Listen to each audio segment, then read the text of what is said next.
Terima kasih kepada para wartawan. Saya akan menjawab beberapa pertanyaan yang telah disampaikan secara tertulis. Yang pertama,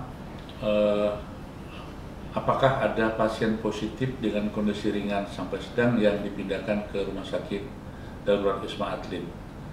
Sampai saat ini belum ada. Memang kita sudah mempunyai suatu SOP kesepakatan. Apabila nanti ditemukan pasien yang ringan bahkan sampai sedang, kita akan merujuk ke rumah sakit darurat COVID Wisma Atlet, dan sebaliknya dari Wisma Atlet apabila ada pasien yang berat dapat dikirim ke rumah sakit Sulianti Saroso. Alhamdulillah tadi kita memulangkan 2 orang sembuh dari positif menjadi negatif. Yang saat ini tinggal 10 orang yang masih dirawat di ruang isolasi. Untuk di ruang isolasi sudah saya sampaikan, saat ini sudah ada 4 orang ya, dan kondisinya memang memerlukan perhatian khusus karena saat ini menggunakan ventilator.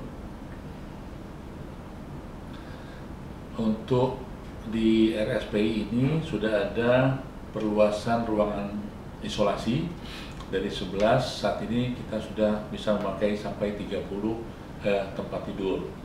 Jadi saat ini sudah ada 25 pasien yang sudah dirawat ya.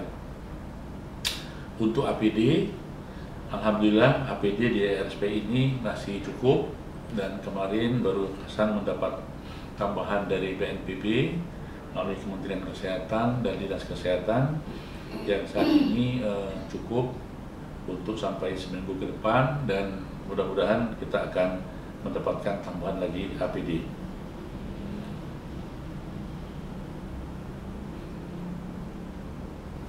Jadi secara umum kami sampaikan stok APD di RSPI ini masih cukup, sehingga saat ini kami tidak begitu khawatir untuk pelayanan kepada pasien-pasiennya. Hingga kemarin memang ada 6 petugas medis yang meninggal akibat layanan pasien COVID-19 ini. Kami sampaikan prihatin sekaligus turut belasungkawa atas meninggalnya pejuang-pejuang bangsa ini. Mudah-mudahan arwahnya mendapatkan balasan dan kelayakan di sisi Allah Subhanahu wa Ta'ala. Nah, kami sampaikan memang untuk COVID-19 ini itu bisa menyerang atau menulari siapa saja, kapan saja. Nah, khusus petugas kesehatan memang garda terdepan yang risiko tertularnya sangat tinggi, tetapi semua ini akan berkurang, bahkan dapat diminimalisir apabila satu, kita selalu dalam kondisi yang fit tubuhnya, imunitasnya baik ya, dan satu lagi perlunya kepatuhan ya, atau memakai alat pelindung diri yang betul ya, mulai dari memakai sampai ke melepasnya. Nah, dengan 2 hal ini mudah-mudahan ke depan seluruh petugas kesehatan akan terhindar dari bahaya penularan ini.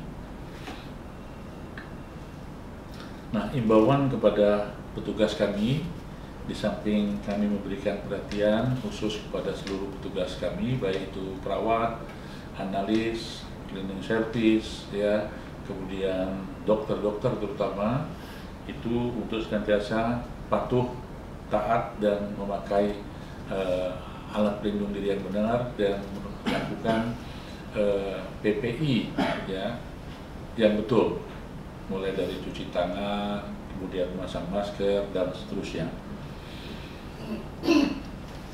Sampai saat ini kami tidak mempunyai pasien yang diisolasi di luar atau di rumah. Jadi semua pasien yang ada di RSPI ini satu kategorinya adalah ODP, di mana ODP ini dapat pulang ya.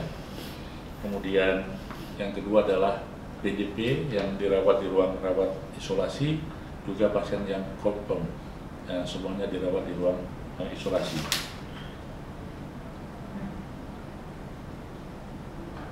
Nah, kerjasama RSPI tentu saja, karena ini adalah masalah bersama, maka RSPI selalu bekerjasama dengan Dinas Kesehatan, rumah sakit, baik rumah sakit rujukan maupun rumah sakit yang ada di Jabodetabek, di bawah koordinasi Kementerian Kesehatan. Nah, sehingga dengan koordinasi ini kita dapat menerima dan memberikan rujukan sesama rumah sakit, dan juga kepada Dinas Kesehatan kita dapat bekerjasama untuk melakukan pelacakan ya atau tracing kepada pasien-pasien yang kontak kepada pasien yang sedang dirawat di RSPI ini. Nah, tentu saja kita tidak lupa dari bantuan BNPB ya, yang secara nasional mengawal penanggulangan COVID-19 ini di Indonesia. Saya kira itu teman-teman sekalian yang bisa kami berikan, mudah-mudahan bermanfaat. Terima kasih, selamat bekerja dan selamat berjuang untuk Indonesia.